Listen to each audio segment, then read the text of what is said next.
In just hours from now, another court hearing will be involving St. Louis City Circuit Attorney Kim Gardner, this time to address why someone from her office failed to show up for a murder trial. Now, this actually comes after a judge threatened jail time or a fine for contempt of court just 1 week ago today. And Alex Fees is joining us live this morning downtown with Gardner's response. Alex?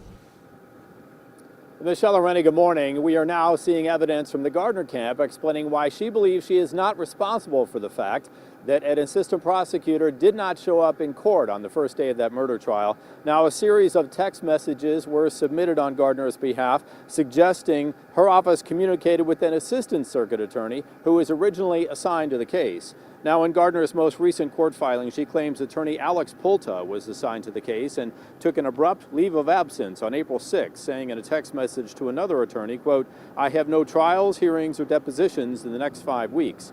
That attorney responded to Pulta about the case in question, saying, "Lastly, you have 4 trial settings on for the week of April 17th. Are any of these cases likely to be called out?"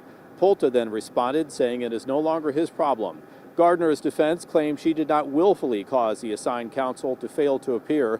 The case in question involves Jonathan Jones, accused of shooting and killing Brandon Scott, who crashed his car on the Arch grounds in September of 2021. 5 on Your Side trial analyst Scott Rosenblum says this filing shows Gardner continues to blame other people. You're the leader. You don't, that's not leading by pointing the finger at your subordinates. If anything, she should have known, and she's a lawyer, step up and try the case.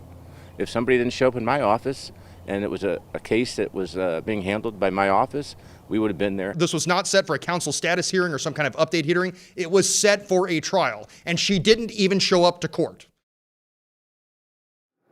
Now, according to the document, Gardner's office has asked Pulta to come to the hearing today. If the judge does decide to hold them in contempt of court, they could face a fine or even jail time as a result. Pulta told 5 on Your Side recently that he is considering running against Gardner, who has already said she plans to run for re-election next year in 2024.